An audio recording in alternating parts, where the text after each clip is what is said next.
Hello, Scorpio. Welcome to Higher Source Tarot for your Is It in the Cards? Love Tarot and Oracle card reading. This is a love reading for all Scorpio. Sun, Moon, Rising in Venus. All right, we're going to start off here with the Halloween Oracle. You've got Graveyard, Unnecessary Fear.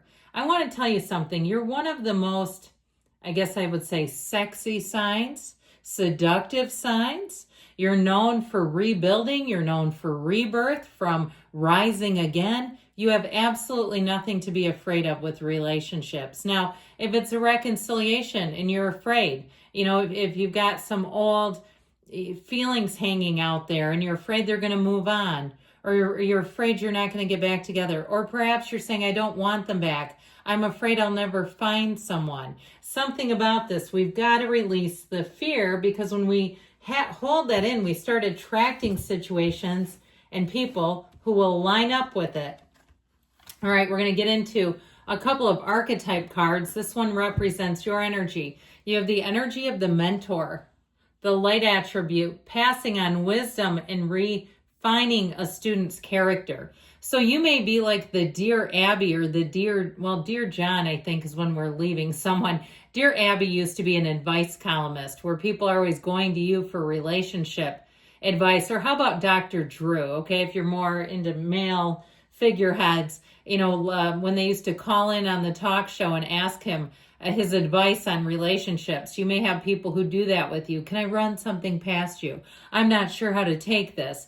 Now, the shadow attributes are the inability to allow the student to move on to the role of master, imparting false instructions. It's one thing to give advice. It's another thing to try to live somebody's life for them. So be aware of that, not to get too much if people do tend to go to you all the time, so that you tell them, I can't live your life for you. Okay, I say that to people all the time. I don't mind talking to them, but don't come to me and expect me to be your, ventriloquist in the background. All right, their energy is the seeker, the light attribute. I like this. Thirst for wisdom and truth wherever they are. This reminds me of the book, The Alchemist. And there might be something to that where someone, in terms of who you're attracting, they set out on one path and they learn so much more about themselves. Okay, they're a seeker by nature. I love this energy. We want to attract other seekers. Isn't that why you're here today? You're a seeker on this journey. The shadow attribute is inability to commit to a path once found. So they may be somebody too who learns lessons easily, and it's not an inability to commit necessarily, but they may move on to the next lesson. So we'll see what the cards have to tell us today about the mentor and the seeker. I like those together too, by the way.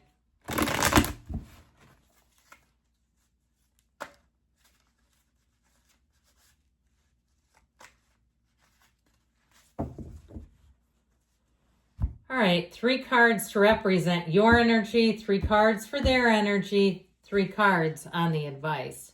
Your energy, Justice, the 5 of Cups, the Page of Cups. Their energy, the Hermit, this is deep, the Tower, and the 7 of Swords. Dear Lord, the advice is the Knight of Cups. I'm liking this, the Empress, and the 2 of Wands. I feel like, man, they've had a hell of a revelation there, Jesus. Something about this is tough. I feel like they may have had something that blew their world apart. We will talk about this. Whether it was a huge loss in a relationship, somebody really, I just feel like somebody here, they are the seeker. Somebody here, you really pulled the wool over their eyes. They did not see something coming, and I feel like, man, was that a gut punch. Now, if you're asking about reconciliation, I feel like both of you are equally sad if that's the case. Because they have also, too, the Thief in the Night card. Somebody who breaks up with a person and does not think it through, impulsively does it, that sort of thing. But with this energy here, we've got 4 major arcana. We only have 9 cards, so that's significant when we have 4 major arcana. I do feel like, too, with the energy of justice, it's all about evaluating your choices. This is a card of fairness. It's about the tables turning, and the universe will go after people if needed, okay? Because they'll attract it. You don't have to do a damn thing. And so I feel like whatever that Five of Cups, it feels like grief to me. I know I've told you this quote before because it's one of my favorites about the relationship between fear and anger. C.S. Lewis wrote this one, or it's been attributed to him. I sat with my anger long enough until she told me her real name was grief. And I'll tell you what, if you went through a divorce and that's what's coming up, okay? Because sometimes even when you get to the point that you hate the person, the dream has died, what you thought you were going to have with that person, and there's still an underpinning of grief. And so I feel like, too, for somebody, if you're going to some kind of 12-step meeting, it doesn't have to be like, for drugs. It could be for relationships, whether it's Al-Anon, ACA meetings, things like that. I feel like somebody here is really going to shed that final layer. Whatever has been holding you back in relationships, old programming, old patterns that have kept you constricted and restricted, I feel like you're finally going to have a release. And I feel like this is where you begin again. Finnegan Begins Again. Remember that one from the 80s? I loved that movie when I was a little kid. But I feel like they're trying to tell you, here is your rebirth of the heart. So with the Page of Cups, expect invitations, coffee dates, cider and donut dates, if you're into that. They feel like sweet, gentle dates, okay? This is not meet me at a strip club, all right? This is like nice and gentle and easy, and let's get to know each other. Walks through the park with, if you're into pumpkin spice, they'll bring the coffee, that sort of thing, where you talk, there's an intimacy coming for you. And I feel like it's real love. I would say, yes, it is in the cards, but you've both been through a lot.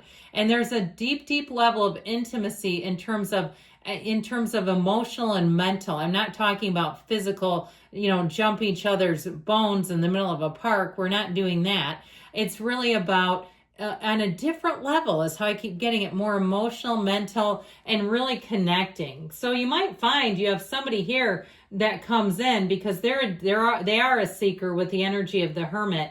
But man, that Tower and the Seven of Swords, holy cats. Something came at them and it was a juggernaut of a situation.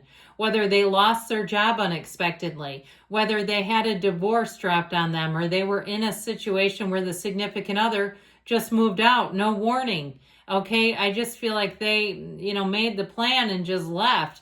I feel like whatever this is, it's very abrupt. It was a very abrupt ending departure, but ultimately it's an awakening. Now, if it was something they did, if they used to be a player, man, they got upended. Okay, whatever it is, they won't be doing that again. I just feel like that Seven of Swords Tower are perfect companions. There is a nexus between the Seven of Swords and the Tower here.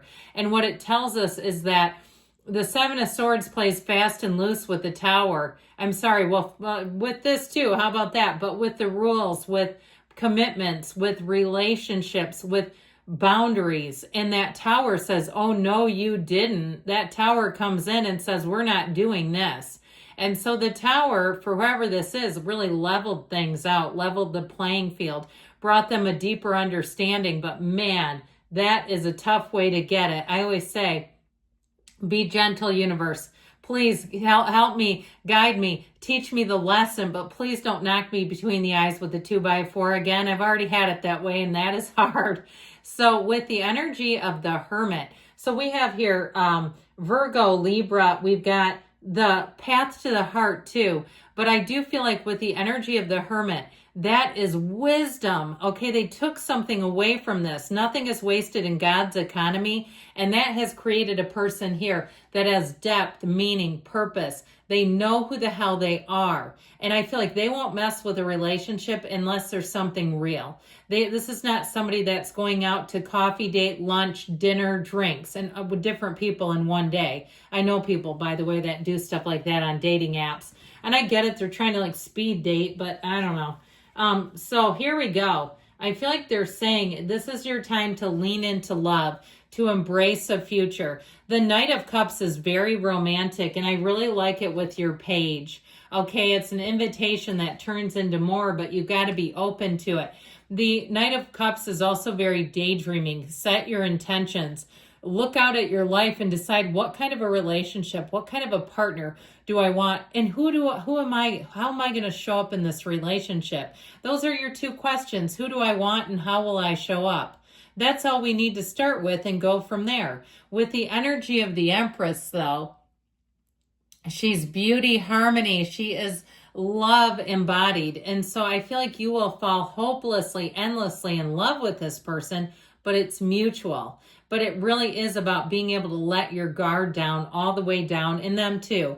The Two of Wands, though, shows the future. It's time to start looking at the future, to plan, to be in a place where you can let go and love completely, fully, and like we said, endlessly. Yes, it is in the cards for you, Scorpio. I love you. I'll be back again soon.